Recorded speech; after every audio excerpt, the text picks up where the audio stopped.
예, 안녕하십니까. 저는 한국생명공학연구원 바이오나노연구센터에 있는 이규선이라고 합니다. 저희 한국생명공학연구원은 건강하고 행복한 국민의 삶을 위해서 생명공학 기술을 연구를 하고 있고요. 특히 생명공학을 이용해서 바이오 경제라든가 우리나라의 바이오 강국을 이루기 위한 기술들을 연구를 하고 있습니다. 특히 이번 코로나와 같이 저희 연구원에서는 감염병과 같은 국민의 생활을 위협하는 그런 것들도 같이 연구를 하고 있고요. 그런 연구를 통해서 실제로 이제 감염병을 어떻게 해결을 할 건지, 그리고 이제 나아가서는 감염병 이후에는 질병들을 어떻게 이해하고 치료할 수 있는 기술들을 개발할 수 있는지를 좀 연구를 하고 있는 기관이라고 이제 소개시켜 드릴 수가 있을 것 같습니다.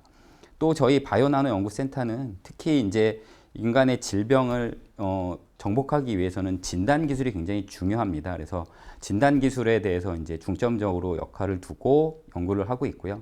진단에는 인간의 그 암과 당뇨 같은 그 만성 질환도 있지만 감염병 같은 그런 질환에서도 진단이 굉장히 중요하기 때문에 저희 코로나19 이후에 저희 센터에서는 그 코로나 진단 쪽에 이제 집중을 해서 연구를 수행을 하고 있습니다. 이러한 코로나 바이러스를 이해하는 데 있어서 최근에 앞서 말씀드린 사스, 메르스, 코로나19 같은 경우는 이제 한 종류의 계열의 바이러스라고 이해를 하시면 될 것 같고요. 실제로 바이러스에 의해서 감염이 되는 그 감염병 중에서는 앞서 말씀드린 감기라든가 저희가 또 대표적으로 알고 있는 에이즈 바이러스가 있고요. 또 이제 에볼라 바이러스 같은 굉장히 치명적인 바이러스들이 굉장히 많습니다. 코로나19 같은 경우는 어쨌든 중증도부터 경증까지 다양한 증상을 일으키고 있지만 저희가 지금 힘들게 이렇게 감염병을 앓고 있는 첫 번째 이유 중에 하나가 굉장히 강한 전파력이 아닐까 생각이 됩니다. 그래서 저희가 그래도 이제 다행히 전파가 크게 퍼지지 않는 그런 한국에 살고 있다는 게 굉장히 어떻게 보면 다행이라고 생각을 하고 있고요. 외국보다 한국이 이러한 바이러스에 대처하는 능력이 어떻게 보면 이번 코로나 계기를 해서 굉장히 잘 선제적으로 하고 있다. 그런 것들이 아마 그 전까지 계속 쌓아있던 저희가 바이러스에 대한 연구라든가 이런 다양한 과학기술이 아니었나 생각이 됩니다. 실제로 감염병을 대처하는 저희가 이제 그 방법으로는 몇 가지가 있습니다. 첫 번째로는 실제로 이제 감염병을 빨리 진단하는 진단이 필요하고요. 두 번째로는 지금 이제 한창 개발 중인 치료제. 실제로 치료제가 나오게 되면은 굉장히 감염병에 대해서 저희가 훨씬 더 쉽게 접근할 수 있게 됩니다. 그 일례로 예전에 신종플루 같은 경우도 저희가 이제 굉장히 많이 국내에서도 퍼졌었는데요.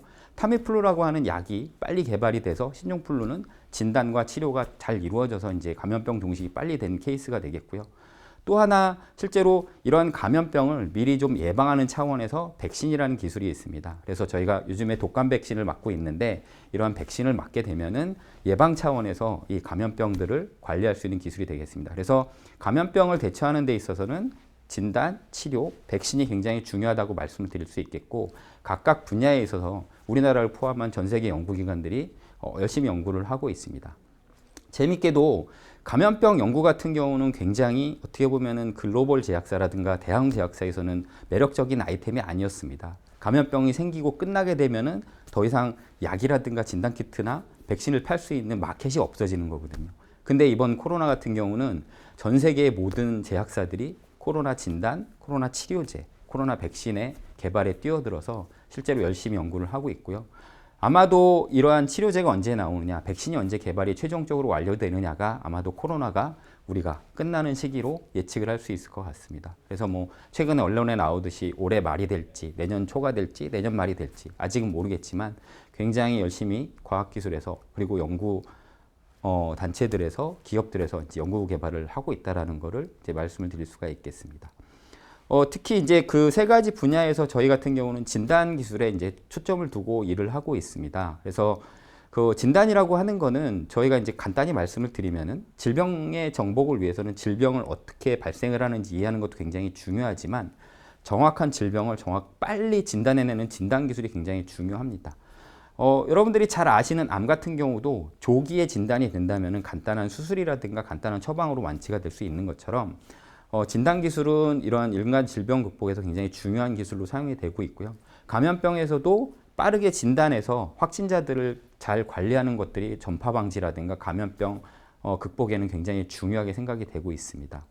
실제로 이런 진단 같은 분야에서는 굉장히 다양한 이제 바이오마커라고 하는 것들이 사용이 됩니다. 일례로 실제로 저희가 이제 고혈압이라는 질병에서는 혈압 자체가 바이오마커라고 이해를 하시면 될 것 같고요. 두 번째로는 뭐 저희가 잘 알고 있는 당뇨병에서는 혈액 속에 있는 당의 농도, 그래서 혈당이라고 하는 것들이 얼만큼 나오는지가 수치가 실제로 진단의 마커가 되겠습니다. 감염병에서는 실제로 저희가 감염원이라고 생각하는 좀 전에 말씀드린 코로나 바이러스를 포함한 감염원들이 있는지 없는지가 진단의 바이오마커가 됩니다. 그래서 이런 그 감염병 진단에서는 크게 두 가지 기술이 활용이 되고 있고요. 지금 우리나라에서도 도입해서 확진자 관리를 하고 있는 것들 중에 이제 분자 진단 기술이 있습니다. 이 분자 진단 기술이라는 건 뭐냐면은 여러분들 혹시 생물학 시간에 배웠는지 모르겠지만 바이러스는 그리고 사람도 마찬가지로 각각의 생명 현상을 유지하기 위한 유전체라는 것을 가지고 있습니다. 이 유전체가 사람 같은 경우는 DNA라고 하는 핵산 물질이 되겠고요. 바이러스는 DNA를 핵산으로 가지고 있는 그런 DNA 바이러스가 있고 또한 RNA를 가지고 있는 RNA 바이러스가 있습니다. 대표적으로 코로나 바이러스와 에이즈 바이러스 같은 경우는 RNA 바이러스에 속하게 되고요. 이 코로나 바이러스에 있는 RNA를 저희가 정확하게 찝어냄으로 인해서 코로나가 감염이 돼 있는지 안 됐는지를 정확하게 판정을 할 수 있게 됩니다. 초반에 이 진단을 위해서 저희가 이제 가장 중요한 부분 중에 하나가 검체라고 하는 것을 채취를 하게 됩니다. 여러분들 뉴스에서도 많이 보셨을 거고요. 예전에 사스 같은 경우는 감염 경로에 따라서 폐 깊숙한 데서 이제 감염이 되다 보니까 저희가 소위 가래라고 하는 객담, 기침을 해서 일부러 뱉어내는 것들을 이제 검체로 사용을 했습니다. 근데 이번에 코로나19라고 하는 바이러스는 폐보다는 위쪽에 저희가 상기도라고 하는 저희가 이제 보통 목구멍 쪽 부분에 있는데 감염이 주로 된다고 알려져 있고요. 그러다 보니까 검체 채취 방식이 기다란 면봉으로 이제 목구멍 깊숙이 찔러 넣는 것들을 사용을 하고 있습니다. 그렇게 되면은 그 안에 이제 바이러스가 묻어 나오게 되고 그렇게 나온 그 면봉을 잘라서 바이러스의 핵산을 추출하고 그 핵산 안에 있는 바이러스의 유전자 정보를 증폭을 함으로써 진단을 하게 됩니다. 두 번째 진단 기술로는 이제 면역 진단이라고 하는 간편 진단 기술이 있습니다. 그러니까 우리나라는 아직 활용되고 있지 않지만 여러분들이 생각해 볼 수 있는 게 임신 진단 키트처럼 되게 간단한 키트로 생겼는데 실제로 한 줄이 나오느냐, 두 줄이 나오느냐에 따라서 감염병의 여부를 확인할 수 있는 게 면역 진단 키트라고 얘기할 수 있고요. 보통 면역 진단 키트 같은 경우나 분자 진단 키트의 이제 가장 큰 그 차이점 같은 경우는 분자 진단은 좀 전에 말씀드렸듯이 핵산 추출이라든가 핵산 증폭을 위한 굉장히 전문적인 연구 시설과 장비가 필요합니다. 근데 면역 진단 같은 경우는 간단한 키트에 저희가 그 앞서 말씀드린 이 그 목구멍에서 나오는 검체라든가 혈액을 떨어뜨려서 바이러스의 유무 그리고 감염의 유무를 진단할 수 있는 키트이기 때문에 간편성에서는 굉장히 좋다고 말씀을 드릴 수가 있겠습니다.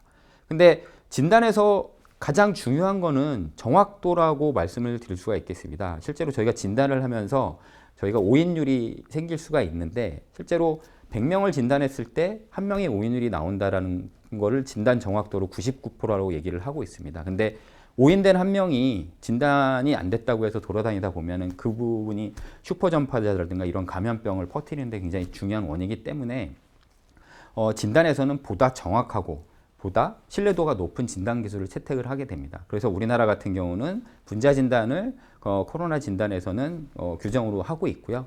면역 진단 같은 경우는 이제 최근에 코로나가 초반에는 중국하고 한국 2월 달만 하더라도 요 아시아의 그냥 국소적인 지역에서 발생을 했습니다. 근데 지금은 전 세계적으로 코로나가 다 발생을 하고 있고요.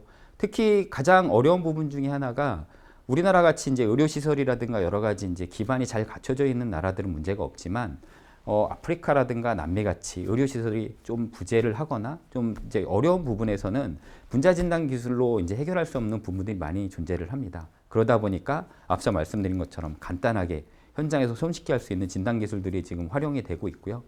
또 하나 이제 미국 같은 경우도 굉장히 폭발적으로 증가가 돼서 실제로 코로나 바이러스에서 우리가 잘 알고 있는 가장 선진국인 미국에서 사망자가 가장 많이 나오고 있습니다. 그러다 보니까 미국 같은 경우는 분자 진단으로도 이제 관리할 수 있는 영역이 넘어서다 보니까 면역 진단 같은 경우도 열심히 도입을 해서 활용을 하고 있고요.